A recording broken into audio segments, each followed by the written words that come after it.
ఇలాగ చెప్పుట వింటుని రాత్రింబవళ్ళు మన దేవుని ఎదుట మన సహోదరుల మీద నేరము మోపిన వాడని అపవాది పడద్రోయబడి ఉన్నాడు. కనుక ఇప్పుడు రక్షణయు శక్తియు రాజ్యమును మన దేవుని ఆయన. ఇప్పుడు అధికారము ఆయన క్రీస్తుదాయను. వారు గొర్రెపిల్ల రక్తమును బట్టి తామిచ్చిన సాక్ష్యమును బట్టి జయించి ఉన్నారు గాని మరణం వరకు తమ ప్రాణములను ప్రేమించిన వారు కాదు. అందుచేత పరలోక నివాసులారా ఉత్సహించుడి. భూమి సముద్రమా మీకు శ్రమ, అపవాది తనకు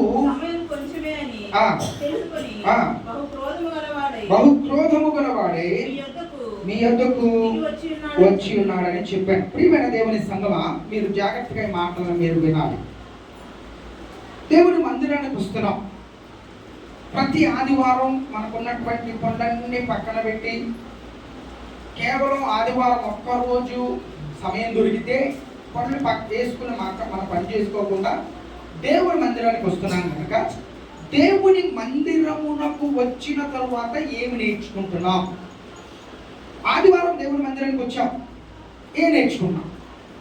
ఎప్పుడైనా మీరు ఇంటికి వెళ్ళిన తర్వాత ఈరోజు దేవుని మందిరంలో ఏమి నేర్చుకుని వచ్చాము అనేటువంటిది ఒక్కసారి రివిజన్ చేసుకోవాలి, ఒక్కసారి వెనక్కి తిరిగి చూసుకోవాలి. అందుకే దేవుని వాక్యాన్ని నేను సిద్ధపడేటప్పుడు కనీసం ఒక 5 పాయింట్లైనా మీకు ఉపయోగకరమైనవి ఉన్నాయా లేదా నేను చూసుకుంటూ ఉంటాను. అలాగే ఈ రోజున పనులన్నీ పక్కన పెట్టి దేవుని మందిరంలో దేవుని ఆరాధించడానికి వెళ్ళిన నాకు దేవుడు తన వాక్యం ద్వారా ఏం మాట్లాడాడు, ఏమి నేర్చుకున్నాను అనే విషయాన్ని కూడా మీరు ఖచ్చితంగా ఏం చేయాలా చూసుకోవాలి. ఇంటికి వెళ్ళిన తర్వాత ఎంతమందికి అంత మంచి అలవాటు ఉంది. ఇంటికి వెళ్ళిన తర్వాత మళ్ళీ సూర్యకళ గారు చేయగలిగారు ఒక్కరు.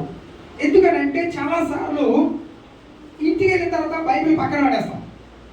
మరలా ఎప్పుడు గుర్తొస్తో చెప్పిన శుక్రవారం, కొంతమందికి శుక్రవారం, కొంతమందికి అయితే ఆదివారం 10 గంటలకు. అది దొరకకపోతే చూడాలి వాళ్ళ కంగారు. అది దొరకకపోతే పొరపాటున ఏ సర్దిగోలు తీసుకెళ్ళి యువతల సెల్ఫ్లో నుంచి అవతల సెల్ఫ్లో ఎట్టారు అనుకోండి, ఈ లేకపోతే తీస్తుంది, ఏ మూలకో పడిపోయింది అనుకోండి, రంకి వేసేస్తారు. ప్రతిరోజు బైబిల్ తీసే అలవాటు ఎంతమందికి ఉంది? ప్రతిరోజు బైబిల్ తీసే అలవాటు. సెల్ ఫోన్లో చూడకండి, సెల్ ఫోన్లో జస్ట్ బైబిల్ చూసుకుని అంతే తప్ప సెల్ ఫోన్లో చదవకండి. Cell phone is not a Bible. మీరు గుర్తుపెట్టుకోండి, పనికి మారినది ఏదైనా వస్తువు మన దగ్గర ఉందంటే సెల్ ఫోనే. దాంట్లో బైబిల్లో చదవకండి, చాలా క్లియర్గా చెప్తున్నాను నేను. సెల్ ఫోన్ బైబిల్ కాదు. ప్రతిరోజు బైబిల్ని తెరిచేటువంటి అలవాటు మనకు ఉండాలి. ప్రతిరోజు దాన్ని పట్టుకోవాలి. ఏమండి, నేను మాట చెప్పనా? ఎవరు గొప్ప క్రైస్తవులో చెప్పనా? మీరు ఎవరైనా చెప్పగలరా? బైబిల్ని దురుపుకోవడానికి అవసరం లేనాడు అసలైనటువంటి క్రైస్తవుడు. ఎప్పుడు దురుపుకోవాల్సిన అవసరం ఉంటుందో తెలుసా? Very good. ప్రతిరోజు తీసుకుంటున్నాం అనుకోండి, బైబిల్ దొరకాల్సిన అవసరం లేదు. చాలాసార్లు నేను మీకు చెప్పాను, మరలా చెప్తున్నాను. ఈ వాక్యాన్ని బట్టి దేవుని వాక్యం అంత విలువైందో ఈ రోజు మనం చదువుకున్నటువంటి మాట. ఒక పాస్టర్ గారు, మీకు ఇంతకుముందు ఇక్కడే చెప్పాను, 2-3 నెలలు అయిందంటే, కొంతమంది లేరు కనుక వారికి చెప్తున్నాను. ఒక పాస్టర్ గారు ఒక ఇంటికి సంవత్సరానికి ఒకసారి వెళ్తారు.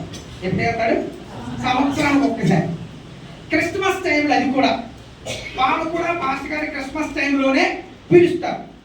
ఈ పాస్టర్ గారు వెళ్ళినప్పుడు, అయ్యో పాస్టర్ గారు వచ్చాడు, పాస్టర్ గారి కోసం మంచిగా ఏమైనా తయారు చేయాలని చెప్పి ఒక మంచి పాయసం తయారు చేసి ఒక మంచి వెండి గిన్నెలో వెండి స్పూను పెట్టి ఆ పాస్టర్ గారికి ఇచ్చారు.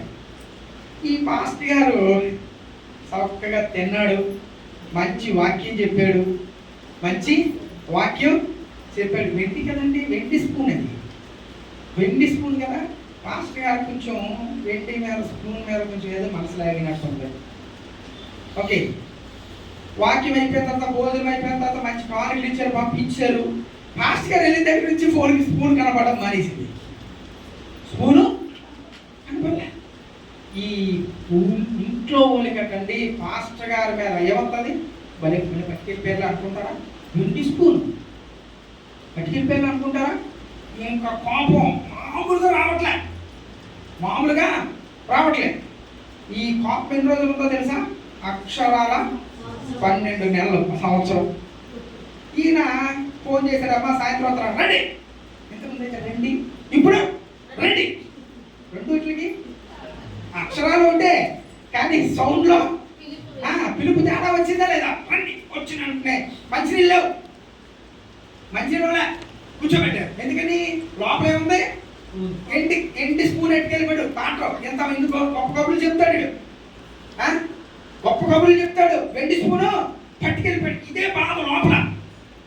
ఈయన ఏమి ఎరగనోలాగే మాట్లాడుతున్నాడు. ఈయన ఏమండి ప్రతిరోజు చేసుకున్నాం సరేనయ్య గారు అని అనేటప్పటికి ఆ ఇంట్లో పిల్లలందాక భలే పాటగారిపై మా ఇంటి స్పూన్ ఎట్టుకెళ్ళిపోయాను పోయినసారి వచ్చినప్పుడు అనేసి అమ్మా అవునా అని, సరే అమ్మా ఏమనుకోద్దమ్మా అనేసి ఏదో చెప్తున్నాడు. కానీ సరే వాక్యం చెప్పుకున్న తర్వాత మళ్ళీ దానికోసం నేను మాట్లాడుతాను అనేసి ఆ ఇంటి యజమానులు అంటే ఆ పెద్ద ఇంటి భర్తని మీ బైబిల్ ఎట్లండి అయ్య గారు అంటే తీసుకొచ్చాడు. దులిపేసి తెచ్చాడు. తీయండి అయ్య గారు అలా నచ్చే తీయండి అనగానే ఓపెన్ చేసి తీసినప్పుడు దాంట్లో వచ్చి టింగుమని పడ్డదట ఆ ఇంటి స్కూల్. దేవుడికి స్తోత్రం, హల్లెలూయా. అంటే వీడు ఎన్ని రోజులైందండి బైబిల్ని పక్కనెట్టి? సంవత్సరం. ఇది జోక్గా చెప్పింది కాదు, జరిగిన సందర్భం ఇది. ఏమండి బైబిల్ని ఎన్ని రోజులు పక్కన పెట్టాడు? 12 నెలలు, సంవత్సరం. ఈ రోజున మనం దీవించబడకపోవడానికి కారణాల్లో ఒక కారణం ఏంటో తెలుసా? ప్రతిరోజు బైబిల్ చదవకపోవడమే, ప్రతిరోజు దేవుని వాక్యాన్ని చదవకపోవడమే. శరీరము బలంగా ఉండడానికి ఆహారం తీసుకుంటున్నాం కదండి, ఆత్మ బలంగా ఉండడానికి ఆత్మీయమైన ఆహారాన్ని మనం ఖచ్చితంగా తీసుకోవాల్సిన అవసరత ఉంది, ఖచ్చితంగా ఉంది. ఈవేళ న్యాయాధిపతుల గ్రంథం 3వ అధ్యాయం 4వ అధ్యాయం ఎంతమంది చదివచ్చారు? ఒక్కరు. అసలు ఇప్పటి వరకు అప్డేట్లు ఎంతమంది ఉన్నారు? నిన్నటి వరకు అంతా చదివేశాను అన్నారు 2. దేవునికి స్తోత్రం. మీరు ఇలాగే కంటిన్యూ అవ్వాలని వచ్చే 6 నెలలు నేను దేవుని సేవకునిగా కోరుకుంటున్నాను. నా ప్రగాఢమైనటువంటి నమ్మకం అది. మీరందరూ మీరు అలాగే ఉండండి. ఒక 2 బైబిల్లో 3 బైబిల్తో నా పని అయిపోద్ది. దేవునికి స్తోత్రం, హల్లెలూయా. దయచేసి గమనిద్దాం. మీరు గత వారంలో నేను మీకు జ్ఞాపకం చేశాను. ప్రకటన గ్రంథములో నుంచి 10వ వచనాన్ని మనం జ్ఞాపకం చేసుకుందాం. అంతకు ముందు ఉన్నటువంటి భాగం ఏమిటంటే సర్వలోకమును మోసపుచ్చుచు, ప్రకటన గ్రంథం 12వ అధ్యాయం 9వ వచనం, అపవాది అనియు సాతాననియు పేరు గల ఆది సర్పమైన ఆ మహాఘట సర్పము త్రోయబడిను, అది భూమి మీద పడద్రోయబడిను, దాని దూతలు దానితో కూడా పడద్రోయబడిరి. ఇది ఎన్నోసారి పడద్రోయబడ్డామో తెలుసా? 2వసారి. మొదటిసారి ఇప్పుడు త్రోసివేయబడ్డాడు. ఆదికాండం 1వ అధ్యాయం మొదటి వచనానికి, ఆదికాండం 1వ అధ్యాయం 2వ వచనానికి మధ్యలో ఒక గ్యాప్ ఉంది చూశారు. ఆదియందు దేవుడు భూమి ఆకాశములను సృజించాడు. అది నిరాకారముగాను శూన్యముగాను ఉండననేటువంటి మాట ఉంది చూసారా? ఆ మధ్యలో ఆ అపవాది సాతానుగా పిలువబడేటువంటి లూసిఫర్ అనేటువంటి వాడు భూమి క్రిందకు త్రోయబడ్డాడు. ఇప్పుడు భూమి మీదకు త్రోయబడ్డాడు. రెండింటికి చాలా వ్యత్యాసం ఉంది. అప్పుడు భూమి లోపలికి పోయాడు, ఇప్పుడు భూమి మీద పడ్డాడు. అంటే ఇప్పుడు మనకి ఎక్కడున్నాడు? పడద్రోయబడ్డాడు అనే మాటను మనం వాడితే ఇప్పుడు మనకి ఎక్కడున్నాడు? ఏంటి? భూమి కింద లేదు, పైకి వచ్చేసాడు. పరలోకంలో లేడు, కిందకు వచ్చాడు. ఎక్కడున్నాడమ్మా? మధ్యలో. అంటే దానికి ఒక ప్లేస్ ఉంది, చెప్పండి. భూమి. నేను భూమి అంటున్నాను, నేను భలే. భూమికి ఆకాశానికి మధ్యలో ఉన్నాడు. ఎక్కడున్నాడు? ఎక్కడున్నాడండి? వాయుమండలము మీద ఉన్నాడు. అందుకే వాడికి ఇంకొక పేరేంటో తెలుసా? వాయుమండలాధిపతి. వాయువు అనేటువంటి ఒక మండలం ఉంది, గాలి మీద నివాసాన్ని ఏర్పాటు చేసుకున్నాడు సాతానుడు. అతనికి అనుచరులు అందరూ కూడా ఎక్కడ ఏర్పాటు చేసుకున్నారండి? ఇప్పుడు సాతానుడు ఎక్కడున్నాడు అంటే ఆకాశానికి భూమికి మధ్యలో. గాలి ఎక్కడితో అయితే ఆగిపోయిందో, ఆపు చేయబడిందో, ఎక్కడి నుంచి అయితే కిందకి ప్రారంభించబడిందో ఆ వాయు మండలము మీద అతడు నివాసాన్ని ఏర్పాటు చేసుకున్నాడు. అందుకే సాతానుడికి ఉన్నటువంటి మరొక పేరేంటో తెలుసా? వాయుమండలాధిపతి. ఏంటది? వాయుమండలం అంటే గాలికి అధిపతి. ఎవరికైనా ఎవరికైనా దెయ్యం పట్టింది అనుకోండి, కొన్ని ప్రాంతాల్లో ఏమంటారు తెలుసా? గాలి పట్టడం ఏంటి? ఎప్పుడైనా మీరు ఆ మాట విన్నారా? గాలి పట్టింది అన్న మాట ఎప్పుడైనా విన్నారా? దెయ్యం పట్టిన ఏమని పడతారు? గాలి పట్టింది అంట. గాలి పట్టడం అంటే దెయ్యానికి గాలికి సంబంధం ఏంటంటే ప్రకటన గ్రంథం 12వ అధ్యాయం చెప్తుంది, వాడు వాయుమండలం మీద ఉన్నాడు, వాడు గాలివాడు. ఏమండి, మీరు ఎప్పుడైనా తలుపులు వేసుకుంటే మీరు ఎప్పుడైనా గమనించండి, అంటే ఒక గాలి తిరుగుతూ సుడిగాలిలాగా మన ఇంటి ముందు తిరగడం ఎప్పుడైనా గమనించారా? కొన్ని 100 సార్లు గమనిస్తాను. నేను రోజు మా ఇంట్లో గమనిస్తాను. ఏమండి, వాయుమండలానికి సంబంధించినది ఒకవైపు, వాక్యం ఒకవైపు ఉంటుంది మా ఇంట్లో. చాలా జాగ్రత్తగా మీరు గమనిస్తే మీకు ఎవరికైనా చూడాలంటే ఒకసారి మా ఇంటికి చక్కగా చూపిస్తాను. తర్వాత నాకు సంబంధం లేదు. ఎందుకు కనపడుతుంది? అందరికీ కనపడుతుంది. పోనీ అనుభవిద్దాం, కనపడకపోతే అనుభవిద్దాం, ఫీల్ అవుతాం. ఓకే, వాయుమండలం మీద నుంచి వాడు పడద్రోయబడ్డాడు. మీరు అక్కడ జాగ్రత్తగా విన్నా, చూసి చదివారా? అతనితో పాటు వాడితో పాటు అతని దూతలు కూడా త్రోయబడ్డారు, పడద్రోయబడి అని ఉంది బైబిల్లో. అక్కడ ఏంటి, వాడు త్రోయబడిన తరువాత జరుగుతున్నటువంటి సంభవాల్లో దీన్ని మనం జాగ్రత్తగా చూడగలిగితే అక్కడ ఏమంటాడు తెలుసా? 11వ వచనంలో, ఆ 10వ వచనం చివరిలో ఏమంటాడు తెలుసా? ఆ గొప్ప స్వరము పరలోకమందు చెప్పుట వింటినంటూ, రాత్రింబగళ్ళు మన దేవుని ఎదుట మన సహోదరుల మీద నేరము మోపువాడైన అపవాది పరద్రోయబడి ఉన్నాడు. ఎవడు? దాని ముందేముందో తెలుసా? ఎవరి మీద? అపవాది. అమ్మ చదవండి, సరిగ్గా చదవండి, బైబిల్ సరిగ్గా చదవండి. మన సహోదరుల మీద. ఏమండి, ఈ మాట ఖచ్చితంగా ప్రతి ఒక్కరికి గట్టిగా చెప్పాలి. సాతానుడుకున్నటువంటి మరొక లక్షణం ఏంటో చెప్పనా? జాగ్రత్త ప్రియమైన దేవుని బిడ్డ, చాలా ఎక్కువ మంది దీని బారిన పడుతున్నారు. ఏమంటారంటే బాధితులు అవుతున్నారు. ఈ మాటకి బాధితులు అవుతున్నారు. ఏం చేస్తున్నాడంట సాతానుడు? తన సహోదరుల మీద నేరములు మోపేటువంటి వాడు సాతానుడు. ఏమంటే అందుకే కొన్ని శుక్రవారం నేను మాట చెప్పాను, ఏ గుణింతాన్ని మనం పక్కనెట్టాలా?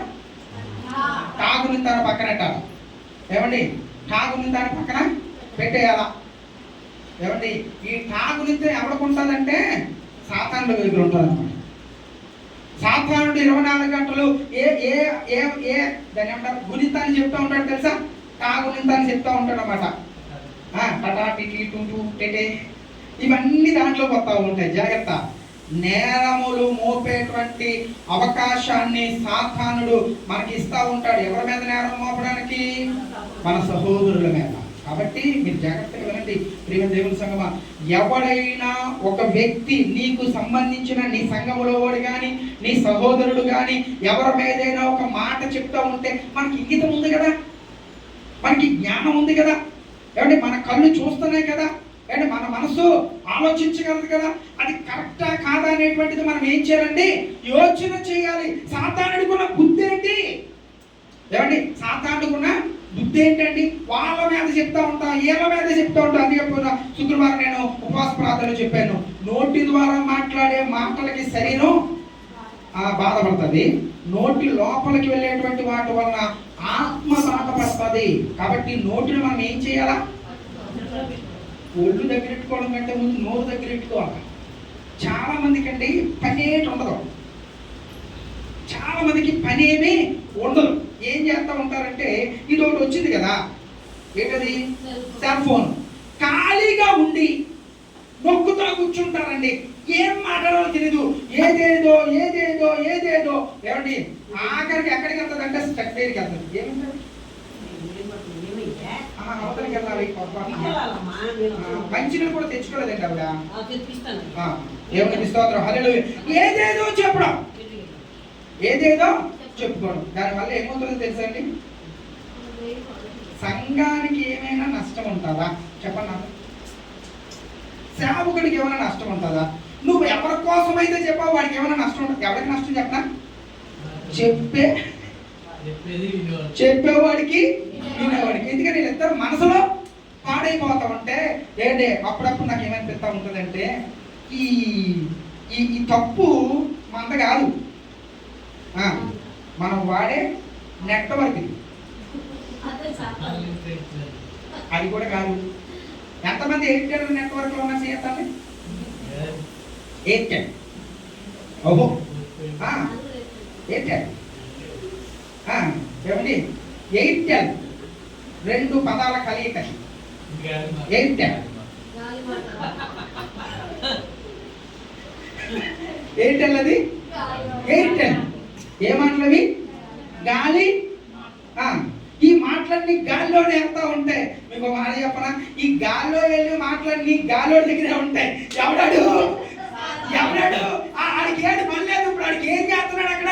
ఆ పైన నివాసాలు వేసుకుని ఎవరితో ఈడే వెళ్తాడు. నువ్వు ఎవరితో మాట్లాడదనుకో, ఈ వారం అంతా వరలక్ష్మి ఎవరితో ఫోన్ చేయి, వరమంతా చేయకపోతేట అని ఆవిడ దగ్గరికి వెళ్ళి చక్కగా చెప్తుంది. నీకు ఇరిటేలే కదా అంటారు. ఆయన కూడా ఇరిటేలే కదా, చెయ్యి, తప్పే ఉంది. ఏం చెప్పాలి బాబు, నాకు ఏం పని అలానే చెప్పు. అప్పుడుది 1975లో మొదలెట్టాం అనుకోండి, 30-40 సంవత్సరాలు అవుతుంది, 50 సంవత్సరాలు. జాగ్రత్త. నువ్వు మాట్లాడే ప్రతి మాట దేవుడు ఏం చేస్తున్నాడో తెలుసా? ఇప్పుడు పర్లేదండి, నువ్వు ఫోన్ చేసి బ్రదర్ ఇది అన్నారంట, సిస్టర్ ఇది అన్నారంట, వెరీ గుడ్, చెప్పేసుకో. కానీ దేవుని సేవకులుగా మిమ్మల్ని హెచ్చరించాల్సిన అవసరత నాకు ఉంది కనుక నేను మీతో చెప్తున్నాను. నువ్వు ఇతరుల కోసం మాట్లాడే ప్రతి మాట ఏం చేయబడతా ఉంది? నేను విద్య గారు దేవుడి రాజు గారి కోసం మాట్లాడుతున్నాను. ఆ విషయం ఆయనకు తెలియదు, మా ఇద్దరమే మాట్లాడుకున్నాం. కానీ ఒక రోజట వీళ్ళిద్దరు మాట్లాడుకున్నారు, కొండమే చెప్పేస్తాడు దేవుడు. ఎక్కడ చెప్పేస్తాడు? మా ఇద్దరు సీక్రెట్గా ఈ రాత్రి 12:30 చేస్తారు ఫోన్. ఏం 12 నాకు ఏం చేస్తామంటే మీ బావగారు వేసి ఫోన్ మాట్లాడ సంపేపోతే నాకు ఏం చేస్తామని అంటాడు. ఏదో చేస్తాడు అంటే చక్కగా మాట్లాడుకుంటూ ఉంటాడు. ఎవరి కోసం మాట్లాడుతున్నాడు? మా ఇద్దరి కోసం, వేరే విషయాల కోసం. మా ఇద్దరం మాట్లాడుకున్న మాటలు సీక్రెట్. ఎవరికి? నాకు, ఆయనకి. కానీ ఈ సీక్రెట్ ఏమవుతుందో తెలుసా? కొండల మీద చెప్పేదనట, కొండల మీద. జాగ్రత్త సుమా.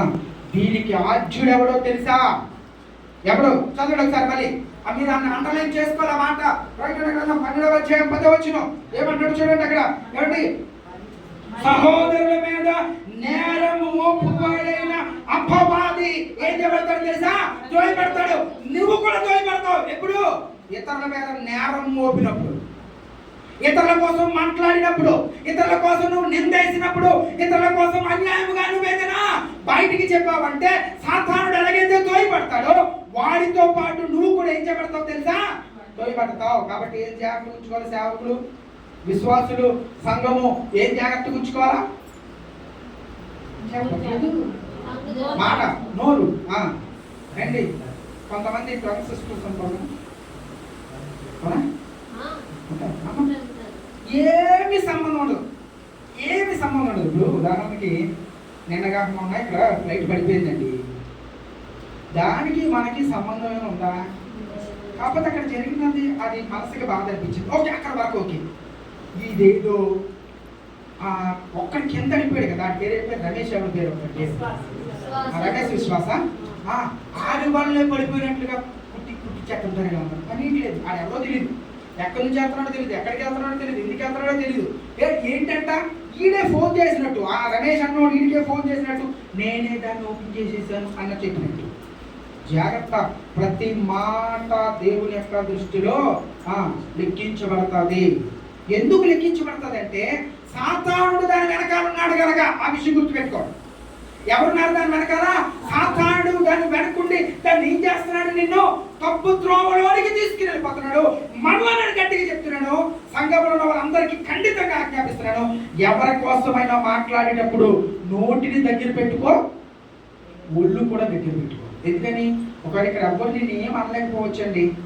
రేపు పొద్దున్న చాలా సమీపంలో ఉన్నాను, యుద్ధాలు జరుగుతున్నాయి. నిన్న రాత్రి ఏంటి ఇస్రాయేల్ వెళ్ళి ఇరాన్ని తుక్కు చేసి, ఇది ఎక్కడికి వెళ్ళిపోతుందో తెలియని పరిస్థితి. యుద్ధాలు జరగాల ముందు బైబిల్లో భూకంపాలు జరుగుతూ ఉన్నాయి, భయంకరమైన ప్రళయాలు జరుగుతున్నాం. మనం చాలా దగ్గరలో ఉన్నాము దేవుని యొక్క రాకడకి. దేవుని రాకడికి చాలా దగ్గరలో ఉన్నాం. ఇక్కడ నుంచి సంఘం ఎంతబడిపోయిందా, విడిచిపెట్టబడినటువంటి సంఘానికి జరిగేటువంటి కష్టం ఇదంతా ఇప్పుడు మనం చెప్పుకుంటున్నది. రెండవ శ్రమలో జరగబోతున్నటువంటి విషయాలు ఇవన్నీ కూడా. నేరం మోపేవాడు వేగంగా పరుగులు పెడుతున్నాడు. నీవు నేను దేవుని బిడ్డలముగా దాని జోలికి దాని బారిన పడకుండా ఉండాలి. తర్వాత వచ్చిన చదవండి 11వ వచనంలో ఒక మంచి మాట పడుతుంది. ఏమంటారు చూడండి. కనుక అపవాది కనుక ఇప్పుడు రక్షణయు శక్తియు రాజ్యమును మన దేవుని వాయను ఇప్పుడు అధికారము ఎవరిదైందంటాడు? అయింది. 11వ వచనం చూడండి. వారు గొర్రెపిల్ల రక్తమును బట్టి తామిచ్చిన సాక్ష్యమును బట్టి వారు జయించి ఉన్నారు గాని మరణము వరకు తమ ప్రాణములను ప్రేమించిన వారు ఎవరు ప్రేమించరు? ఒకే ఒక గుంపు వారు ప్రాణాన్ని ప్రేమించరు. ఎవరు? ఒకే ఒక్క గుంపు వారు తమ ప్రాణములను ప్రేమించరు. త్యాగం చేయడానికైనా సిద్ధపడిపోతారు. ఎవరో తెలుసా?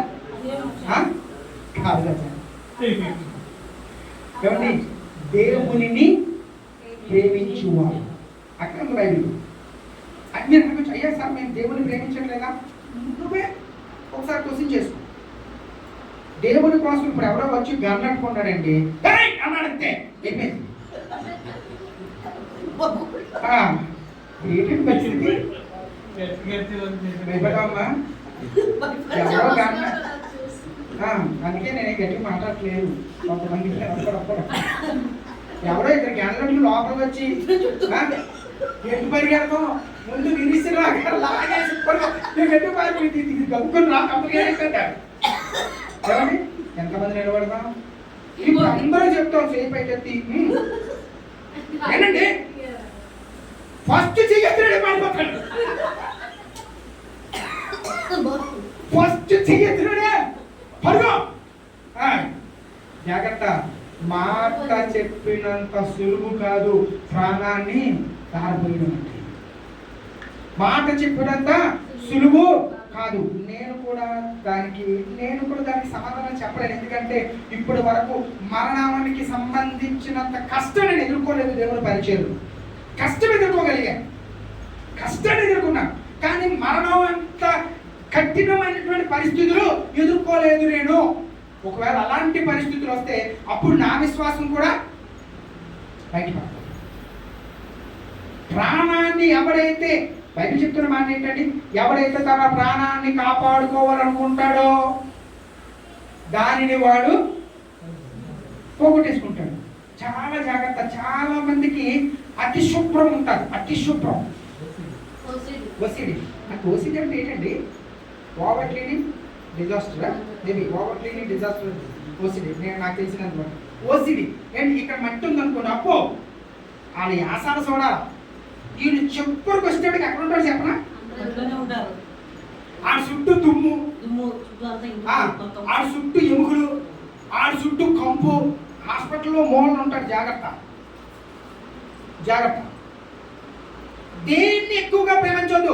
బట్టలు ఎక్కువగా ప్రేమించొద్దు. శరీరాన్ని ఎక్కువ ప్రేమించొద్దు. నీ ఒంటిని ఎక్కువగా ప్రేమించొద్దు. దేనినైతే నువ్వు ఎక్కువగా ప్రేమిస్తావో, భార్యను ప్రేమిస్తున్నావా, భర్తను ప్రేమిస్తున్నావా, పిల్లలను ప్రేమిస్తున్నావా, తల్లిదండ్రులను ప్రేమిస్తున్నావా, ఎవరిని నువ్వు ఎక్కువ ప్రేమిస్తే వారిని నీ జీవితంలో నుంచి పోగొట్టుకుంటావు. నేను చెప్తా ఉన్నాను. బైబిల్ ఇది చెప్తా ఉంది. దానిని ఖచ్చితంగా నువ్వు ఎక్కువ నీ కూతురు ప్రేమించవా, నీ కొడుకుని ప్రేమించవా, తాగి మేకే కూర్చుంటారంతా. నీ మాట వెనరుగాక వెనరు. నాకు తెలిసిలే. ఎందుకని తప్పు ఎవరిదో తెలుసా? నీదే. ప్రతి చిన్నదానికి నెత్తిపైతే చూసుకోండి. ఈ మధ్యలో నేను ఎందుకో ప్రార్థన చేయడానికి వెళ్ళాను. దాని వయసు 1.5 సంవత్సరం. దాని వయసు 1 సంవత్సరం. లైవ్ వెళ్తుంది, ఏం పర్లేదు, చూసినా నష్టం లేదు. 1.5 సంవత్సరం. సిస్టర్ అది నాకు కొంతమందిని చెప్తే కింద నుంచి తొక్కేయాలనిపిస్తుంది. ఆ 1 సంవత్సరం దగ్గర మాటమంటున్నారని నేను అందరూ కలిపా. ఆ పిల్లలు ఏమి ఎట్టమంటే అది ఎట్టాలట. నేను కోపలు గోడ కుట్టుకుని మళ్ళీ వెనక్కి వచ్చాను. అక్కడికి వచ్చేద్దాం ఒకసారి చూద్దామా? నా చెయ్య కుడి చేత ఎడం చేత కొడతాను. కోప మరి సూర్యకాళ గారి దగ్గర ఉన్న తలుపు తగిలి మళ్ళీ ఇక్కడికి వచ్చి మళ్ళీ నిలబడిపోవాలన్నమాట. తీసుకెళ్ళి సమాజ్ చేసాడు. దరిద్రం. పెద్దలు కాదండి, చిన్నపిల్లలే. చిన్నపిల్లలే జాగ్రత్త సుమా, నువ్వు దేన్ని ఎక్కువగా ప్రేమిస్తున్నావో నీ నెత్తి మీదకి కుంపట తెచ్చుకున్నావు. బైబిల్ చెప్తుందన్నమాట. నీ నెత్తి మీదకి కుంపటే. దేవుణ్ణి తప్ప దేన్ని ఎక్కువగా ప్రేమించొద్దు. దేన్ని ఎక్కువగా ప్రేమించొద్దు. ఉద్యోగాన్ని ప్రేమిస్తున్నావా, లేకపోతే నీకున్నటువంటి పనులను ప్రేమిస్తున్నావా, నీకున్నటువంటి అందాన్ని ప్రేమిస్తున్నావా? ఏంటి దేన్ని నువ్వు ఎక్కువగా ప్రేమిస్తున్నావో అది నువ్వు కోల్పోతావు. వాక్యం చెప్తున్నమాట. దేవుడు తప్ప ఫస్ట్ ప్రయారిటీ ఎవరండి? దేవుడే. ఫస్ట్ ప్రయారిటీ దేవుడు. ఆ తర్వాత నీ ఇష్టం, నువ్వు ఏదైనా చేసుకో. చాలా సార్లు ఏమండి దేవుడి మందిరానికి ఎందుకు రాలేకపోయావు అని అడుగుతా ఉంటే వాళ్ళు చెప్పే సమాధానం ఏంటండి? ఉద్యోగమో, వ్యాపారమో, పిల్లలు, తల్లు, భార్య, ఏదేదో చెప్తా ఉన్నాం. వారు దాన్ని ప్రేమిస్తున్నారు, దేవుని పక్కన పెడుతున్నారు. ఏ లెక్కలో ఉండరో తెలుసా? ఏ లెక్కలో ఉండరు? దేవుని ప్రేమించే వారి లెక్కలో ఉండరు. వారు తమ ప్రాణాలని, తమ భవిష్యత్తుని, తమకున్నటువంటి వాటిని నువ్వు వారు ప్రేమిస్తున్నారు కనుక దేవునికి దూరం అయిపోతా ఉన్నారు. ఇక్కడ కొంతమంది ఉన్నారు, వారు తమ ప్రాణములను చదువునా మాట క్లియర్గా చదువునా, వారు తమ ప్రాణములను ప్రేమించిన వారు కారు. మనం ఏ లెక్కలో ఉన్నాం? మనల్ని మనం ప్రేమించుకుంటున్నావా? మన కుటుంబాన్ని ప్రేమించేస్తున్నావా? మన ప్రాణాలను ప్రేమించేస్తున్నావా? మనకున్న వాటిని ప్రేమిస్తున్నావా? వాటిని కానీ ప్రేమిస్తే దేవుని లెక్కలో మనము ఉండము. దయచేసి విషయాన్ని గుర్తుపెట్టుకోండి. తర్వాత వచ్చిన కూడా చదువుదాం. 12వ వచనం చదువుదాం. అందుచేత పరలోకమా, పరలోక నివాసులారా ఉత్సహించుడి, భూమి సముద్రమా మీకు శ్రమ అపబాధితముకు కొంచెమే సమయమని తెలుసుకుని బహుక్రోధము గలవాడే మీ యొద్దకు దిగి వచ్చి ఉన్నాడు. వచ్చుచున్నాడు కాదు, దిగి వచ్చి ఉన్నాడు. ఏమండి, మనం దేవుని ప్రేమించి దేవుని కోసం నిలబడితే ఎవరు ఆనందిస్తారో తెలుసా? పరలోకములో ఉన్నటువంటి నివాసులందరూ ఉత్సాహించి సంతోషిస్తారట. ఏంటి ఎవరికి శ్రమట? భూమికి శ్రమ, సముద్రానికి శ్రమ, భూమి మీద ఉన్న వాళ్ళందరికీ శ్రమ. ఎందుకనంటే సాతానుడు కూడా బైబిల్లో రాయబడుతున్న మాట ఇక్కడ ఏం చెప్తున్నాడు తెలుసా? చదువున్న మరల మాట, చివరిలో మాట ఏమన్నాడు తెలుసా? వాడికి కొంచెమే సమయం ఉందని తెలిసి,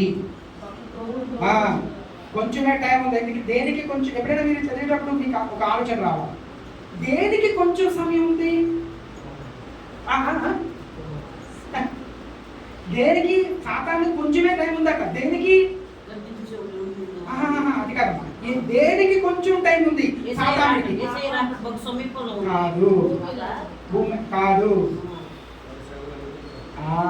వాడి శ్రమకు కొంచెమే టైం ఉంటాయి. ఎక్కడికి వెళ్ళిపోరాడు ఇప్పుడు? నరకంలోనికి పోవడానికి సమయం చాలా తక్కువ ఉందని తెలిసి ఏం చేస్తున్నాడండి? క్రోధము గలవాడై. మీరు ఒక విషయం గుర్తుపెట్టుకోండి, ఇది జరిగేది ఏంటి? సంఘము ఎత్తబడిన తర్వాత గుర్తుపెట్టుకోండి. విడువబడిన సంఘానికి జరిగేటువంటివి చాలా సార్లు ప్రకటన గ్రంథాన్ని ఇప్పుడు ఆపాదించేసుకుంటాం. ఇప్పుడు ఆపాదించుకోకండి. ప్రకటన గ్రంథానికి ప్రస్తుత జరుగుతున్నటువంటి రోజులకి సంబంధము లేదు. ఎప్పుడు జరిగేది ఇది? ఎప్పుడు జరిగేది ప్రకటన గ్రంథం? అమ్మా గట్టి చెప్పండి. సంఘము ఎత్తబడిన తర్వాత జరిగేటువంటిది. కాబట్టి ప్రకటన గ్రంథాన్ని మనకు ఆపాదించేసుకోవద్దు. అమ్మో సాతానుడు వచ్చేసాడంటే ఇక్కడెక్కడ ఉన్నాడు అన్నో. ఎప్పుడు జరుగుతుందంటే శ్రమల్లో 3 రకాలు ఉన్నాయి. మొదటి శ్రమ గతించింది, రెండవ శ్రమ ఉంది, రెండవ శ్రమలో జరిగేటువంటి విషయం ఇది. ఎక్కడ? విడువబడిన సంఘములోనికి వచ్చేటువంటిది ఇది. ఎత్తబడిన తర్వాత 7 ఏండ్లు, ఎత్తబడిన సంఘానికి 7 ఏండ్లు పరిదేశంలో ఏం జరుగుతుంది? విందు జరుగుతుంది. విడువబడినటువంటి సంఘానికి భూమి మీద శ్రమ జరుగుతుంది. అప్పుడు జరిగేది. దయచేసి ఇప్పటికి మీరు ఆపాదించేసుకోవద్దు, ఇప్పుడు మీరు పెట్టేసుకోవద్దు. అర్థమవుతుంది కదమ్మా? ఈ ప్రకటన గ్రంథానికి ఇప్పటికి మనకి సంబంధం లేదు. ఏమండి మీరు గుర్తుపెట్టుకోండి. మరణాన్ని మాట చెప్తున్నాడు. ప్రకటన గ్రంథానికి ఇప్పుడు జరుగుతున్నటువంటి ఈ రోజునికి సంబంధము లేదు. ఖచ్చితంగా గట్టిగా రాసుకోండి. కానీ అప్పుడు ఏమండి వాడికి కొంచెమే సమయం ఉందని తెలుసుకుని, ఎందుకని ఆ తర్వాత యుద్ధం జరగాల. ఎక్కడ పోవాడు? ఇంకా తల్లి ఎవరు చెప్తున్నారు, పాతాళం కిందకు తోసివేయబడి తలుపేసేసి తాళం వేసి, తాళం ఎవరికి ఇచ్చేస్తాడు తెలుసా? పాతాళంలో ఆయన పడేసి దానికి తాళం వేసి ఎవరికి ఇస్తాడు? గట్టిగా చెప్పండి అమ్మా. పేతురికి ఇస్తాడు. ఎవరికి ఇస్తాడు? పాతాళ లోకపు తాళపు చెవులు ఎవరి చేతికి ఇవ్వబడతాయి? పేతురు చేతికి ఇవ్వబడతాయి. ఏమండి, కొంచెము శ్రమ పరచబడాలి, కొంచెము శ్రమ పరచబడాలి. ఆ తర్వాత వాడు ఏం చేస్తాడంటే మరలా 1000 ఏళ్ల పరిపాలనలో పైకి వస్తాడు. 1000 ఏళ్ల పరిపాలనలో పైకి వస్తాడు. 1000 ఏళ్ల పరిపాలన ఎలా ఉంటుందో నేను చివరికి వచ్చేటప్పుడు చెప్తా ఉంటాను. కాబట్టి ఆ తర్వాత జరిగేటువంటి సంభవాలను మనము జ్ఞాపకం చేసుకోగలిగితే ప్రకటన గ్రంథంలో 13వ అధ్యాయం నుంచి అక్కడ 12వ అధ్యాయం 1వ వచనంలో 6వ వచనం వరకు 13వ వచనం నుంచి 17వ వచనం వరకు ఉన్నటువంటి భాగం అంతా ఒకటే. దాన్ని మీరు సూచన అని రాసుకోండి. అక్కడ సూచన అంటే క్రూరం రోగం స్త్రీకి సంబంధించి అవన్నీ ఉంటాయి. 13వ అధ్యాయం దగ్గరికి వస్తా ఉన్నాను నేను. సూచన అనేటువంటిది జరగవలసింది, అది ఎలా జరుగుతుంది అనేది మనకు అంతగా క్లారిటీగా లేదు కనుక నేను పక్కన పెడుతున్నాను. దాన్ని నాకు వర్ణించడానికి నాకు తెలీదు. కాబట్టి 1 నుంచి 6 వచనాలు 13 నుంచి 17 వచనాల వరకు సూచన అని రాసుకోండి. సూచన ఎందుకంటే 12వ అధ్యాయం 1వ వచనం చూడగలరా? 12వ అధ్యాయం 1వ వచనంలో అప్పుడు పరలోకమందు ఒక సూచన కనబడెను అని ఉంటుంది. 13వ వచనంలో ఆ గండ సర్పము తాను భూమి మీద పడద్రోయబడుటను చూచి ఆ మగ శిశువు కన్నా స్త్రీని హింసించనని ఉంటుంది. దాని వెనక ఉండేటువంటి విశేషం ఏంటో నాకు తెలీదు. దాన్ని ఎలా వర్ణించాలనేటువంటి విషయాలు నాకు తెలియదు కనుక సూచనగా నేను పక్కన పెట్టేస్తున్నాను. ఒకవేళ దానికోసం ఎవరైనా వివరించేటువంటి వారు ఉన్నట్లయితే, ఒకవేళ ఎవరైనా ఎక్కడైనా కనబడితే సాధ్యమైనంత వరకు తీసుకోకండి. ఎందుకనంటే అది సూచన ఉంది కనుక అది ఎలా జరుగుతుంది, ఎప్పుడు జరుగుతుంది, ఎందుకు జరుగుతుంది ఆ విషయాలు మనకి అర్థము కాదు. కాబట్టి ఈ 2 విషయాలు మీరు స్కిప్ చేసేయండి, పక్కన పెట్టేసుకోండి. 13వ అధ్యాయం దగ్గరికి నేను వస్తున్నాను. 13వ అధ్యాయం 1వ వచనం చదువుకుందాం. 10 కొమ్ములను సముద్రములో నుండి పైకి వచ్చే చూచితిని. దాని కొమ్ముల మీద 10 కిరీటములను, దాని తలల మీద దేవదూషణకరమైన పేర్లను ఉండెను. నేను చూచిన ఆ మృగము చిరుతపులిని పోలి ఉండెను. దాని పాదములు ఎలుకబంటి పాదముల వంటివి, దాని నోరు సింహము నోరు వంటిది. దానికి ఆ ఘట సర్పము తన బలమును, తన సింహాసనమును గొప్ప అధికారమునిచ్చెను. దాని తలలో ఒకదానికి చావు దెబ్బ తగిలినట్టుండెను. అయితే ఆ చావు దెబ్బ మానిపోయింది కనుక కానీ చదువుతుంది కానీ అక్కడ వ్యాపించుకో. ఇక్కడ 12వ అధ్యాయంలో మీకు 7వ వచనంలో ఘట సర్పము కనపడ్డారు కదండి. దాన్ని పోయినసారి అంత ముందు వారు నేను వివరించాను ఘట సర్పము. ఓకే, ఇక్కడ మనకి ఏం కనబడుతుందో తెలుసా? క్రూర మృగము కనబడుతుంది. క్రూర మృగము అది ఎలా ఉంది అంట? ఘట సర్పం ఎలా ఉందో 12వ అధ్యాయంలో యోహాను చాలా చక్కగా వర్ణిస్తాడు. 13వ అధ్యాయం దగ్గరకు వచ్చేటప్పటికి ఈ క్రూర మృగాన్ని వర్ణిస్తూ అది ఎలా ఉందంటాడంటే పైకి వస్తుందంట. సముద్రములో నుండి పైకి వస్తూ ఉంది. సముద్రంలోంచి పైకి వచ్చేటువంటి ఆ క్రూర మృగం ఎలా ఉందట? దానికి తల మీద ఎన్ని తలలు ఉన్నాయి? 7 తలలు ఉన్నాయి. ఎన్ని తలలు ఉన్నాయి? 7 తలలు. మరి ఎక్కడెక్కడ ఉంటాయో తెలియదు నాకు. ఆ 7 తలలకి ఎన్ని కొమ్ములు ఉన్నాయట? ఎన్ని కొమ్ములు ఉన్నాయి? చదవండి. 7 తలలు 10 కొమ్ములు. ఏమండి, బహుశా 7 తలలు అనుకోండి, ఇటు ఒక 3 ఇటు ఒక 3 ఉన్నాయి అనుకోండి, మధ్యలో ఒకటి ఉంది అనుకుందాం. ఏమండి, ఒక్కొక్క దానికి ఒక్కొక్క కొమ్ము 3 వేసి ఇటు 3 వేసి ఉంటే మిగతా 4 మధ్యలో ఉన్న దానికి ఉన్నాయి అనుకుందాం. క్రూర మృగానికి ఎలా ఉంటుంది ఎవరికి తెలియదండి. దాన్ని చాలాసార్లు ఎలా ఉంటుందని ఎవరైనా ఆర్ట్ వేసేస్తే దాన్ని నమ్మకండి. ఎవరి కొంతమంది కొన్నింటి దగ్గర ఆగిపోతారు. యేసుప్రభు కనపడాలంటే నిజంగా యేసుప్రభు వచ్చినా మనం చూడం. ఎవరొద్ద నమ్ముతాం తెలుసా?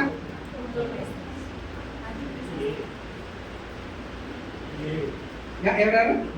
ఏ రాజా? ఏ ఆయన అంటే కాదండి, ఇంకా బాగా చెప్తాను. యేసుప్రభు నిజంగా ప్రభు వారు మనం ప్రేమించి పిచ్చి మనకి నిలబడిపోయాడు అనుకోండి, మనకి యేసుప్రభు అంటే ఎవరు చెప్పరా? ఇంకా బాగా చెప్పండి. యేసుప్రభు అంటే మీరు ఎవరిని చెప్తారని చెప్తాను నేను.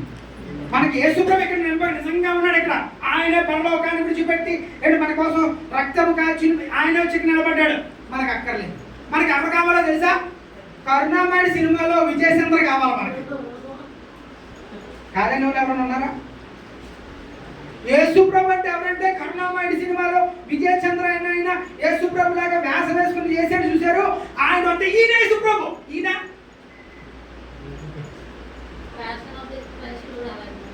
అప్పుడు ఆయన తీసుకుంటా ఏమండి, మనుష్యులను తప్పు త్రోవ పట్టించడానికి వేసేటువంటి పథకాల్లో ఇది ఒక రకమైందండి. నువ్వు అన్నది కరెక్టే రాజా. ఇప్పుడు మొన్న ఎవరో నాకు అది పంపించారు. నాకు ఆ బొమ్మ చూడగానే నిజంగా యేసుప్రభు ఇలాగే ఉంటాడా అనిపించింది. నాకు దాంట్లో ఉంది, కావాలంటే నేను పంపిస్తాను. ఏది పడితే చేసేస్తున్నారు.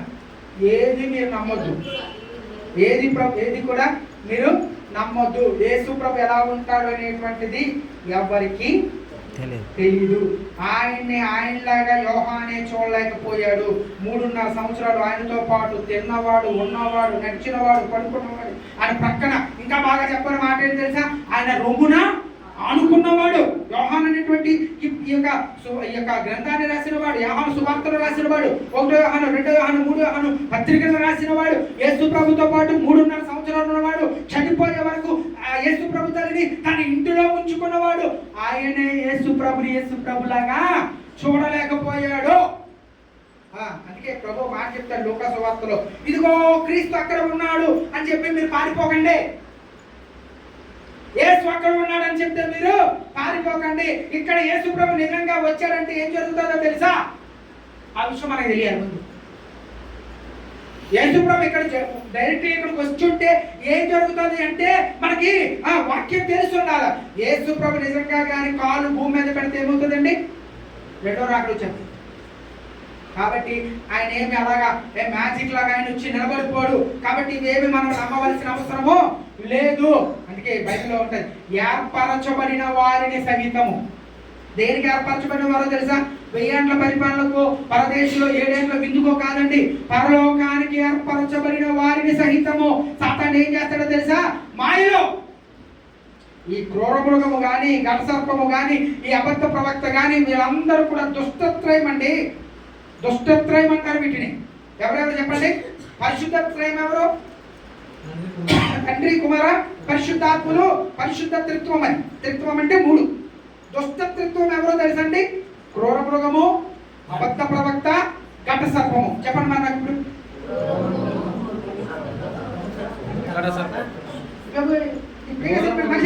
చెప్పండి. ఫస్ట్ ఎవరండి? క్రూర మృగము, రెండవది ఘట సర్పము, మూడవది అబద్ధ ప్రవక్త. ఈయన ముగ్గురు కలిపి దుష్ట త్రయము. ముగ్గురు. ఓకే, వీళ్ళ ముగ్గురికి ఎన్ని ఆశలు వచ్చాయి చెప్పనా? 13, 14 అధ్యాయాలు చదువుతుంటే నాకు ఎంత నవ్వుతుందో. మనసు పెట్టి చదవండి. ఏమండి, వాళ్ళు ఎంతగా హెచ్చించేసుకుంటారంటే యేసు ప్రభు కంటే ఎక్కువగా. యేసు ప్రభు ఏంటంటే తండ్రి అయిన దేవుడి కంటే ఎక్కువగా హెచ్చించేసుకుంటారు. వాళ్ళు చేసేటువంటి సూచనలు, అద్భుతాలు, ఆశ్చర్యకార్యాలు యేసు ప్రభు కంటే గొప్పవి చేసేస్తూ ఉంటారు. అవును, మీకు తెలుసా? క్రీస్తు ప్రభులాగా చాలా మంది రోజున చాలా మంది అవుతున్నారు. ఈ రోజుల్లో చాలా సంవత్సరాల క్రితం మద్రాసు పట్టణంలో ఒక భయంకరమైనటువంటి యాక్సిడెంట్. రికార్డ్స్లో ఉన్నది చెప్తున్నాను. యాక్సిడెంట్ ఏంటి? యాక్సిడెంట్ అంటే 10 టైర్స్ లారీ ఒక సైకిల్ మీద వెళ్తున్న వ్యక్తి మీద నుంచి అన్ని టైర్లు ఎరుగు నుంచుని చేయగలరు. అప్పుడు ఇంత అది లేదు, ఇంత ట్రాఫిక్ అవన్నీ లేవు కదండి. చాలా ఎక్కువ ట్రాఫిక్ నిలబడిపోయింది. అందరూ వెళ్ళి చూస్తున్నారట. తల పగిలిపోయి అతను రక్తం మరుగులో ఉన్నాడు, సైకిల్ మీద వెళ్ళే వ్యక్తి. ఈ లోపుగా ఆ కార్లలో ఒక కారు నుంచి ఒక ఆయన దిగాడు. దిగి నెమ్మదిగా యాక్సిడెంట్ జరిగిన ప్రదేశానికి వచ్చాడు. దగ్గరికి వచ్చి, యేసు అని నా నామములో చెప్తున్నాను, లేచి నీ సైకిల్ వేసుకుని వెళ్ళిపో అన్నాడు. ఏమన్నాడు? యేసు అను నా నామమున చెప్తున్నాను, నువ్వు సైకిల్ వేసి వెళ్ళిపోగానే జరిగిన విషయం అంటే తెలుసా? ఆడు లెగిసాడు, సైకిల్ వేసుకెళ్ళిపోయాడు. కూర్చున్నాడు వేసుకుంటా.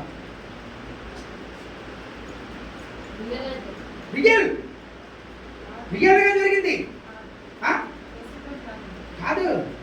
ఆయన పేరు లహరి కృష్ణ. మీకు ఈ ఇది ఏంటది మన రామపల్లి చౌరస్తా దగ్గర ఆయన ఫోటోతో ఉంటుంది. నేనే కృష్ణుడు, నేనే రాముడు, నేనే యేసు, నేనే అల్లా నేను చెప్పుకుంటూ ఉంటాడు. యేసు ప్రభు ఎంత అందవిహీనంగా ఉంటాడో అసలు నాకు తెలియదు. ఆయన పక్క బొర్ర 4 అడుగులు, అదో రంగు. ఇప్పటికీ ఆయన బతుకున్నాడు లేదు నాకు తెలియదు, కానీ ఈ లహరి కృష్ణ అనేటువంటి ఆయన అతని అనుచరులు అందరూ కూడా చాలా జనాన్ని మోసం చేస్తున్నారు. ఎవరో తెలుసా? క్రైస్తవ సమాజాన్ని. నేనే క్రీస్తుని అని చెప్తున్నాడు, అద్భుతాలు చేస్తున్నాడు. జాగ్రత్తగా గమనించండి. మనం ఆలోచన చేయాల్సింది ఏంటంటే, ఈ క్రూర మృగము, ఈ అబద్ధ ప్రవక్త, ఈ గత సర్పం అనేటువంటి వాళ్ళు ఎలా ఉంటారు? నిజానికి ఇక్కడ చెప్పినట్లుగా అది నిజంగా 7 తలలు, 10 కొమ్ములు, వాటి మీద కిరీటాలు ఇన్ని ఉంటాయని మీరు అనుకుంటున్నారా? చాలాసార్లు మనల్ని సాతాను కూడా తప్పుద్రో పట్టించడానికి బైబిల్ లోపల దూరిపోతాడు. బైబిల్ చదువుతున్నప్పుడు పక్కకు వచ్చేస్తాడు. మన ఉద్దేశంలో ఈ లేతాన్ అనేటువంటి పాము కోసం చెప్తున్నాడు చూసారు మధ్యకాలంలో, అది దానికి క్రూర మృగానికి ఈ ఘట సర్పానికి సంబంధము లేదు. గుర్తుపెట్టుకోండి.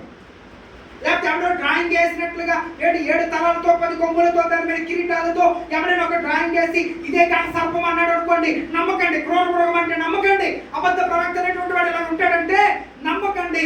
జ్ఞానము కలిగి ప్రవర్తించడానికే బైబిల్ గ్రంథంలో మనకి అవన్నీ రాయబడ్డాయి. చదవండి బైబిల్ని. బైబిల్ తప్ప మనకేది ప్రామాణికము కాదు, పారదర్శకము కాదు. ఏది మనల్ని తప్పుద్రోవ పట్టించడానికి వీలు లేదు. చాలా సార్లు దీంట్లోంచి కాకుండా ఎవడో రాసిన పుస్తకానికి విలువిస్తున్నాం. వద్దు, బైబిల్ మాత్రమే ప్రామాణికం. దేవునికి స్తోత్రం చెల్లిద్దాం. హల్లెలూయా. బైబిల్ మాత్రమే. బైబిల్లో నుంచి కాకుండా బయట ఎవడో వచ్చి ఏదైనా చెప్తే నిన్ను తప్పు త్రోవ పట్టించడానికే. ఆ విషయాన్ని గుర్తుపెట్టుకో. తప్పు త్రోవ పట్టించడానికే. చాలా సార్లు మనం ఎక్కడ ఆగిపోయామంటే క్రూర మృగం ఎలా ఉందో బైబిల్ చెప్పింది కనుక ఎలాగా. ఏమండి, ఇంకోటి ఏంటి? ఇప్పుడు మనం చదువుకున్నది ఘట సర్పం. పోయినసారి చెప్పుకోండి. ఘట సర్పము, క్రూర మృగము, ఘట సర్పము. అది కాసం చెప్తా ఉంటాడు. ఏమంటాడు చూడండి ఒకసారి. 2వ వచనంలో చదువునా, చిరతపులిని పోలి ఉంది అంటాడు. దాని పాదములు ఎలుగుబంటిని పోలిని ఉంటాయి అంటాడు. దాని నోరు సింహపు నోరు లాంటిది అంటాడు. దానికి బలాన్ని ఎవరిస్తున్నారట? ముందు అధ్యాయంలో మనం చదువుకున్నాం కదండి. ఆ ఘట సర్పము అనేటువంటిది అదట దీనికి బలాన్ని ఇస్తా ఉన్నది అంట. అది ఇంకో మాట, దేవదూషణకరమైన పేర్లు దాని మీద రాయబడ్డాయి అంటాడు. దేవదూషణకరమైన నామములు. ఇవన్నీ మనుషులను తప్పుత్రోవ పట్టించేటువంటి పథకాల్లో ఒక పథకం. గుర్తుపెట్టుకోండి. ఇది జరగవలసి ఉన్నది కాబట్టి మనం మనసులో పెట్టుకోవాలి. వాటి కొరకు ఆ తర్వాత మీకు 11వ వచనం నుంచి ఇంకొక క్రూర మృగం కూడా వస్తుంది. అది చిన్న క్రూర మృగం. ఈ రెండింటికి మధ్య ఉన్నటువంటి సంబంధాన్ని నేను వచ్చేవారు తెలియజేస్తాను. చాలా ఇంట్రెస్ట్ ఉంటుంది వచ్చేవారు. వీలైనంత వరకు దాన్ని మీకు రాసి చూపిస్తాను. వచ్చేవారు వాడు వీడు చేసే పని ఏంటి, క్రూర మృగం చేసే పని ఏంటి, ఘట సర్పం చేసే పని ఏంటి, ఈ రెండింటికి మధ్యలో ఆ చిన్నది వచ్చిన తర్వాత అదేం చేస్తుంది అనేటువంటిది కూడా మనము ఆలోచన చేయాలి. మీరు వచ్చేవారు వచ్చినప్పుడు 13వ అధ్యాయాన్ని క్లియర్గా చదువుకుని రండి. అప్పుడు నేను ఇక్కడ బోధిస్తా ఉన్నప్పుడు మీకు అర్థమవుతుంది. దేవుడి మాటలు దీవించును గాక. ఆమె ఇప్పుడు వరకు చదివిన దాంట్లో చెప్పి